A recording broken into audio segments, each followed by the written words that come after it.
Is it true that you had body dysmorphic disorder kaya ka pumayat?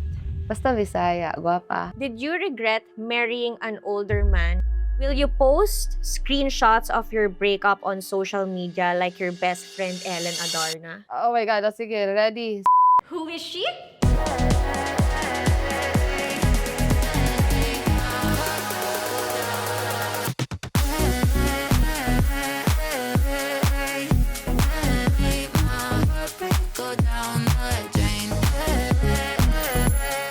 Your ultimate shizo.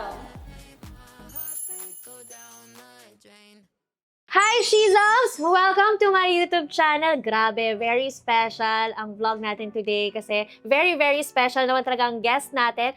And first time on my YouTube channel, eto na. Meron tayong lie detector test. First time to. And of course, our very beautiful, very talented, very mahusay artista, ang kasama ko sa House of Lies, Miss Beauty Gonzalez. Wow, hi everyone. Hello. Ano tawag ko? Shizam? Shizam! Shizam. So, Hi, Shizam! Hi, Shizam. Yung dila ko, hindi kaya eh. Pagka Bisaya ko, basta yun, hi! Ayan. So, syempre, alam niyo na kung bakit lie detector test kasi nga ang show ay House of Lies. So, tingnan natin kung eto ba si Beauty magsasabi ng katotohanan o magsisinungaling.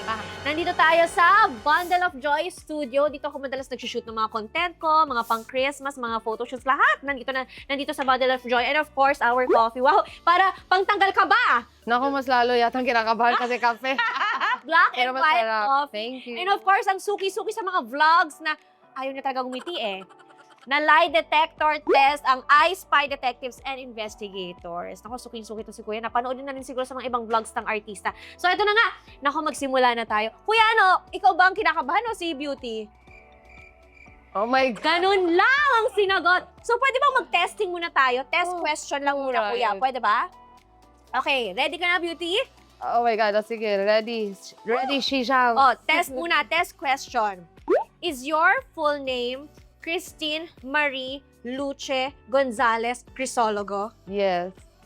Oh, ang bilis ng sagot. Okay. Alam mo, sinearch talaga kita mabuti para Oh makuha my ko mga gosh. questions. So, Palagi ni-research ako. kita ng puyat ako, day! Para tama itong mga tanong ko sa'yo. So, ito, pag-usapan natin ang iyong early showbiz career. Okay. First question. Did you ever regret you joined showbiz through PBB? No. Hintayin natin ang sagot ni Kuya. Yeah. So, talagang sumali ka talaga ng PBB? Hindi naman. Ang mami ko gustong sumali ng mag-showbiz ako, but I don't regret na I did it through PBB na dumating ako to where I am right now. But it was my mom's desire na maging to study in Manila talaga. Ayaw niya dun ako sa Dumaguete. May audition, so I was like, what's that? Ano ba yan? Sa Dumaguete pa ba yan? Yeah, so yeah, Dumaguete. So yun, yung yaya ko pinapila niya. And then nung ako na, kinuha ko yung number. Tapos tinanong ako na, why do you wanna join? Sabi ko, gusto ng nanay ko eh. Oh my God, puno ako ng kurot, buong katawan. Pero ito nga, may mga fun facts kasi na Cebu's 12 prettiest teens ka Oh din. my God. And then, Miss Teen Philippines Central Visayas in 2006. O, diba? So, talagang Yeah. mga pageant talaga ang ganda mo, Beauty. Kabatch ko yung kasama natin sa show. Sino? Si Patty Push. Talaga? Yeah. Oh my God. Nakakatuwa. Siya pa yung nagpaalala sa akin kasi in-erase ko yan sa memories ko. Kasi nung tinanong na ako sa final question, hindi ako nakasagot. Anong Sabi ko lang, yes. magkalaban kayo. Yes. Basta in-erase ko na siya sa utak ko, day. Kasi hindi ako nakasagot. Wala na, nag-blanco na siya buong Nanalo naman akong Miss Photogenic, Miss Congeniality. Pero galit mami ko kasi, pinaaral kita ng mga bakla, paano magsalita, paano maglakad. Yes ka na lang doon. Okay, next. Chubby Cheeks era ka nung PBB teens. Yeah, yes. Rebellious Beauty yung moniker mo before. Is it true that you had body dysmorphic disorder kaya ka pumayat? Yeah, until now, I'm krung-krung. Wait, hindi pa nakasagot si Kuya. Oh, wow! Yeah, I guess because there's a thing now, your fat kid syndrome. Yung dati kang mataba, no matter gaano ka kapayat, you still see something flaws like this and like that, na parang kulang pa rin. And I'm still working on it up to now. And importante yung you have a nice support group. Like my Mm-mm. husband keeps reminding me na, hey, shake it off. You look good. You look fantastic. And everybody wants those cheeks. Huwag mo walain yan. Totoo 'Cause yan. you Hinahanap din look yun ng mga good tao. with a little bit laman, ganyan. Mm. But it's just because showbiz I started young and then, dati may fat memo, I got all those things. But ang sarap kasing kumain eh. I'm a teenager. I was alone. So Mm-mm. parang I'm living my life. Sinipigilan ko. And then I realized nung nanganak ako, saka ako pumayat, saka dumating yung mga blessings. And I realized na as an actor also, you really need to take good care of yourself then. So, But nung don't pumayat ka, deprive mas naman. dumami din yung ano. Yes, mas Yung dumami trabaho. yung trabaho ko. So, tama din naman sila. Pero, I mean, yung body dysmorphia, I'm still Oo. working on it. And it's a normal thing. And it's important na you get to talk to persons na yung ng tamang advice. Kasi may mga friends ka naman na, oh, mag-lipo ka na. Parang, ha? I mean, no offense ha. Pero like, if kaya mong in natural way, gawin mo, diba? Next, do you think your Bisaya accent is an advantage? Yes, of course. Basta Bisaya, guwapa.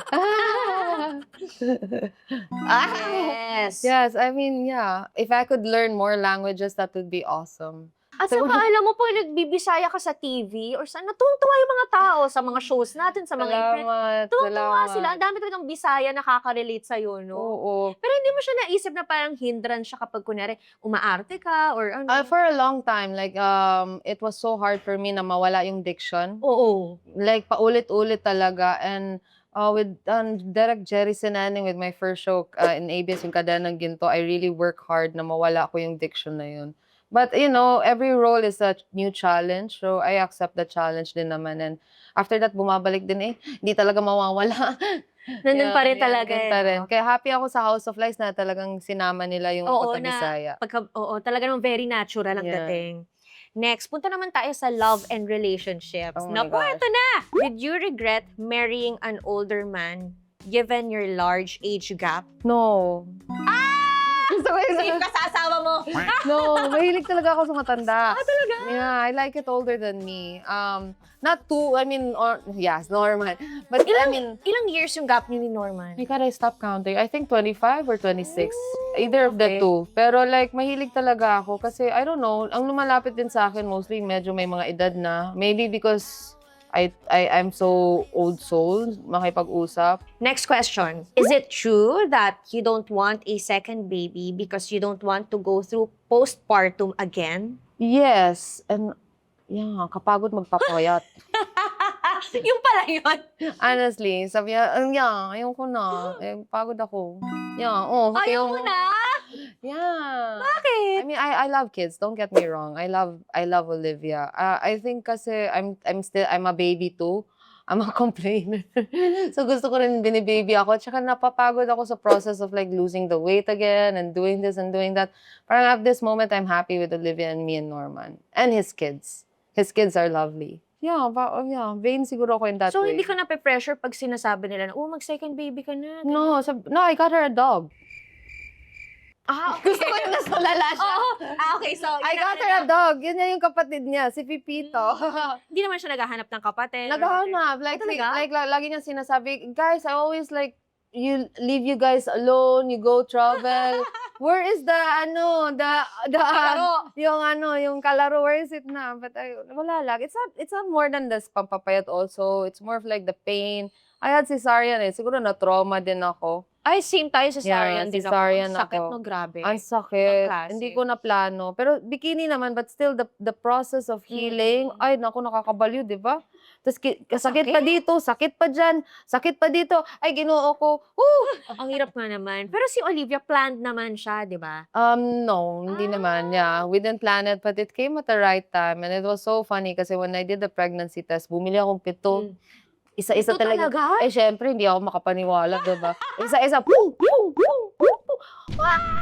Alam Confirm. ko talaga, end of the world na. But everything happens for a reason. Pagdating ni Olivia, ang dami kong work. I had my big break. I had all of these things. So, being a mom doesn't stop you from doing things. Being happily married doesn't close you in a box na ganyan na yung Mm. pwedeng gawin mo. So, dahil sa kanila, mas na-explore ko yung sarili ko. Ang dami pang dumating sa'yo. Baka sila nga ang lucky charm mo, Yeah, actually. si Olivia. Will you post screenshots of your breakup on social media like your best friend Ellen Adarna? No. Kaya nga, hindi ako nagte-text sa kanya eh. Puro kami phone calls. Natatakot ka ba screenshot? Yeah. Walang resibo. Puro kami phone calls at pagkikita lang. Ganun lang. Opposites ba kayo? Opposites in a way like that, but similar in many ways. Pero I'm more private sa personal kong Kasi life. parang unti lang din nakakaalam na mag-best friends nga kayo. Yeah. Hindi ako masyadong ma-post eh. Hindi rin siya masyadong ma-post about us. And Pero what type of best friend ba si Ellen? pero, well, ako kasi yung tamad na best friend. Ellen's is more yung reach, yung, hello, buhay ka pa ba? Ano nangyayari sa'yo dyan? Ako yung parang, okay, yeah, I'm alive. Oh, then we'll meet each other. Ako yung hindi magpaparamdam, nawawala, babalik. Pero saan kayo nagre-relate ni Ellen Adarna? Kasi parang pag... Siguro sa kagandahan at kalokohan. Yun na lang. Pareho kang maganda. Kaseksihan. Yun. Pero dun ba sa pagiging best friend mo kay Ellen, is there parang misconception about Ellen that you wanna, parang hindi ganun si Ellen? That you wanna, let people know? Ako naman, I like it eh. The more people talk about it, the better. So what if anong iisipin nila about you? And I always tell her na if people then don't get your vibe, don't change your vibe, change the people. Correct! Yeah. Showbiz career naman tayo. As a bida ng kadenang ginto sa kabila, do you think mas magaling na kontrabida si Dimples Romana than me here in House of Lies? Nai-compare pa nga. Oh my God, wala pa tayong masyadong eksena. So may nakalusot. I mean, it's hard to choose Wait lang, sagot ka muna. Ano si Kuya? Well, no, yes, no, yes, no. Safe! Safe. Isa lang daw. No. Yan. Ay! Iba-iba eh. Iba-ibang atake mo. Iba din yung atake ni Dimples eh. True, ilang beses ko sinasabi to sa'yo, my husband's a fan of yours. Talagang, sabi niya, look at her. Ang galing yung mga, the way you delivered your pagiging kontrabida is like you're dancing in a ballet na sobrang, you get the notes right. When to look at, when to release the line. So parang I'm really excited to get more into the script with you. Thank you. Yeah, Touch naman ako dun. Next. Have you felt overshadowed by me in our scenes in House of Lies? Wow. Galing ko naman dun kung na-over. Kaya naman. Yes. May mga signs. Yeah. Papaisip ako. Ay! Yeah. Bakit? Yeah, because you come to the set prepared. Like, you know your lines. Ako tamad. Uy, hindi Prepared ka rin I mean, like, hindi naman tamad, sorry. Because of my Bisaya, I have this habit na kailangan bit-bit ko yung script sa set. Kasi nako-conscious ako with the pronunciation. Yung nababulagabagan. Yan hindi ko na masabi yung mga words na yan. Yung mga ganung terms ba. And when you go there, you're already in character, you know your lines. Siyempre, I don't wanna, mawala ka sa, anong tawag nun? Sa rhythm. Sa rhythm mo. So, medyo ako na, okay, I have to prepare myself. I have to be like, okay, get into there. Kung nakakalimutan ko yung line, wag lang yung emotion. Basta nandun ako, hindi ako bibitaw kay Chris. Talaga? Yeah. Pero alam mo, nung mga unang taping natin, may mga times din na kapag tumitingin ako sa'yo, nakakalimutan ko yung lines ko. Siguro dahil na-intimidate ako or parang hindi ako makapaniwala, naka-excite na. Wow, grabe. Napansin mo ba? Basta yung unang eksena natin sa office, yung parang kabisado ko naman to. Pero bakit nung nandyan na si Beauty? First day din siguro. Nakalimutan ko yung mga lines First ko talaga. day. Is it true that you find Mike Tan more attractive than Martin Del Rosario? Sige na nga. Ano? Yes. Uy, parang kinilig naman ako doon. Love team kasi sila ni Mike. Yeah. Natawa ang agay yatay. Gusto ko yung ngiti mo. So, mas cute si Mike Tan. I mean, like, it's cutesy in a way na his height, Matangkad din kasi. Yeah, so parang, and then meron siya that, parang ngayon lang ako nagka-love team na Korean-Koreana yung dating. Alam mo yung gano'n? Very Korean yung niya, peg parang, niya. Okay. I don't watch Korean masyado eh. But now parang, okay, I get why people like Korean, okay.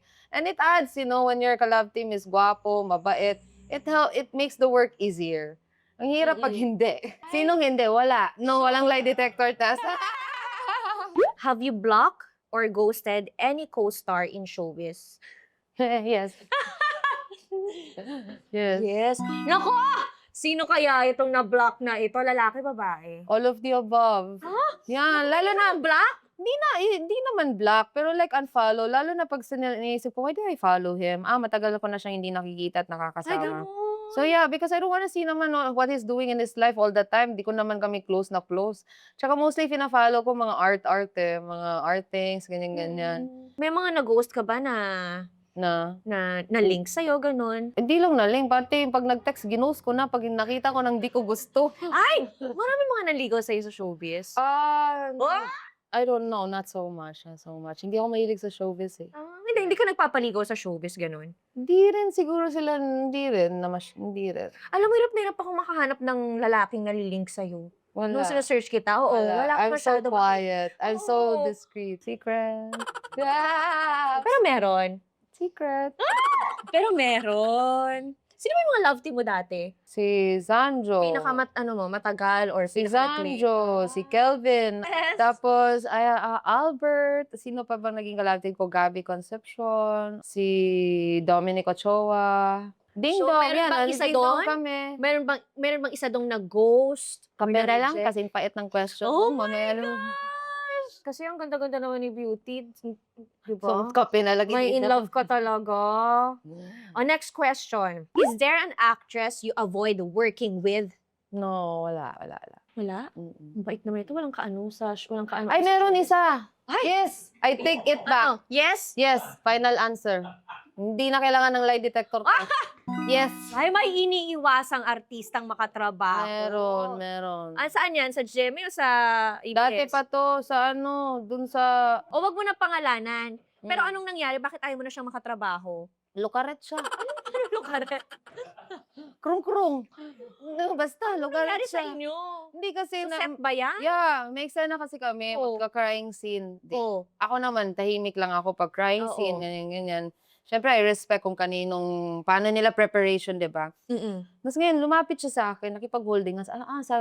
Kailangan niya ng support, sige. Tapos bigla ba naman akong kinantahan, turn around, every now and then. Lumuluhod siya, a little bit. Tapos ako nakahawak, sabi ko na, hala, bakit iyakan? Bakit siya kumakanta ng turn around? So, ako, pinipigilan ko yung tawa ko, na parang, hindi ko makayanan kasi siya kakantahin ka ng turn around, tapos iyakan. Tapos, tapos sabi niya, Direk, ready na po ako. Hoy! Ay, ganun siya humugot? sa Yeah, eksena. tapos tinawanan ko, tapos nagalit siya na siya. Tapos Na-offend siya? tapos sabi ko sa mga cameraman, kasalanan niyo to. Kasi nakakatawa naman talaga, so pinipigilan na namin. Ito naman, nung pangalawang eksena na, bigla naman siyang naghanap ng wall. Nawala siya sa Oo. sala, napunta siya sa kusina, Oo. yata yun, o kwarto. Nag-walling naman siya. Hello from the edge. As in, kumakanta siya Ganun ng siya Adele. humugot. Kumakanta Tapos, siya. Di, syempre kami lahat, alam mo yung tawa na, Nakatawa kasi tingnan. yeah. Oo, di ba, lukaret? Kakantahin ka, tapos biglang nag-walling. Tapos Tapos biglang, ganun siya humugot. yeah, tapos biglang, ready na po ako. Tapos siguro, sa sobrang pikon niya, natatawa talaga ako. Sinampal niya ako ng malakas. Sa eksena? Yan, galing sa baba. Oh. So, ang lakas, di ba, kasi you have to like buwelo. Nawala lahat ng linya ko. Uy, as in, first time ko makakita na dumilim. Kasi parang tumama yung dito ko. Tingin mo sinadya niya? Oo, sabi ko talaga, sinadya mo yun, no? Ako, kasi ang sakit talaga. Tapos, parang nag-open up siya na hurt daw siya, ganyan. Ako din naman, sabi ko, tao lang naman din ako. Nakakatawa naman yung ginagawa mo, girl. Pero, tapos susunod, pag sinapak mo ako ganyan, susuntukin talaga kita. Buti na lang, totoo to. Giyate, bumaliktad dito. Na-in love ka ba sa isang co-star mo while you're married? Oh my God. Oo, sila yung na-in love. Yun pala yun. No, sila yung na-in love sa akin. Ako yung parang, Ay, tama. Wala kang tendency na nai-in love sa co-star mo? no, wala talaga. I mean, like, I find them cute. I find them guwapo. I always say nice things to them. Hanggang dun lang yun. Hanggang dun lang yun. Sabi, so, gwapo mo ngayon ganyan. Pero walang like, uy, I wanna be with you, let's go there, ganyan. Ito, final question na to dito sa showbiz career or tungkol sa showbiz. Nagkaroon ka ba ng boyfriend na showbiz? No. Ah, wala. Wala. Wala din talaga. Wala. Ah, wala ka naging ang galing. Wala. Siguro very picky ka ba or hindi ka talaga attracted sa mga nakatrabaho mo? Ano? Baby, Wala kang gusto? yeah. Siguro, I mean, gusto ko sila ha. Hindi naman ako, picky ako. Picky ka. Pero like, ako kasi more of like, it's the talking. And bonus na yung you're good looking. So, si Norman talaga ang nagwagi. I know. Ang nag-isang nagwagi. It's crazy. Nakita Diba? lang niya ako sa magazine. Ang Funny. cute ng kwento nyo, no? Yeah, ayaw pa niyang bilhin yung magazine na yun. Kasi Oh. cheap daw. Sabi ko, nakakairita ka. Funny enough, pareho kaming best friends, si Ellen. So, Ellen yung nagpakilala sa Okay. I was so attracted with him, but I was shy kasi he was so stylish eh. And then, nung first night namin nagkita, concert ng Eraserheads, ayoko pang yumakap, pero hindi ko natiis, yumakap na ako. Sabi ko, oh my God, kasi fan na fan ako eh. Bigla ka lang napayakap o talagang... Kasi kasi Eraserheads, kumanta sila ng Scholarium, tapos yung next song nila, Magazine, sabi niya, oh my God, we're meant to be! Kasi nakita kita sa isang magazine, ganyan. Ang cute naman, na-connect pa nga. Yeah, Ang so- cute nyo. And then, nag-usap na kami, and then he had a party in his room in the hotel, which sirang-sira yung room niya the next day. He had a wild party, and I was there with everyone, and I was thinking na parang, if I will stay here with everybody else, he will just look at me with na pareho ako sa lahat ng mga ibang babae. So if I wanna make things right, and if gusto niya talaga ako, hahanapin niya ako. So umalis ako ng saktong alas 11, alas 12. Kahit ayoko pang umalis, gusto ko pang pumarty. Pero like, I want to make things right eh. So if he likes me, he will try to find a way. Tapos nakita niya yung paa ko. So ganda-ganda daw siya sa paa ko. Sabi ko, ha? Naku, umabot pa pala sa paa. Oo, kasi nakapaan ako pa uwi. Ang nakapagod ako mag-heels. Hindi kasi ako sanay lumalabas eh. And then, umuwi na ako. And then, sabi ko, shit, sana tumawag siya. Kasi parang nagsisi akong umalis ako. Kasi gusto ko siyang makilala pa. Pero I'm hoping na tumawag siya para to know if mag-click kami. Tumawag ng alas 2 ng madaling araw. Sabi ko, ay, pasok sa banga. Tulog ulit ako. Tapos paggising ko kinabukasan, bigla na lang siya nandun. Sabi ko, uy, paano mo nalaman yung bahay ko? Ano ka bang klaseng tao?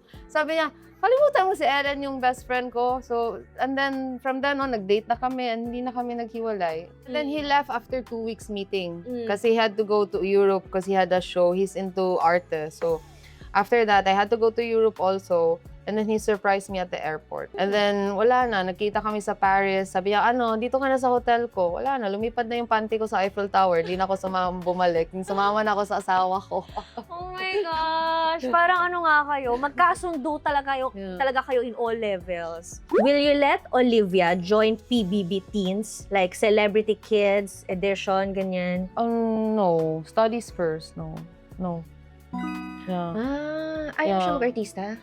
I mean, ayoko yung, Mami, gusto ko. I want this. Ayoko yung uhaw na uhaw. Gusto ko yung study first or like do this first. And it really depends on her attitude also. Do you regret wearing those ancestral gold pieces to the GMA, Kayla? Never. Oh!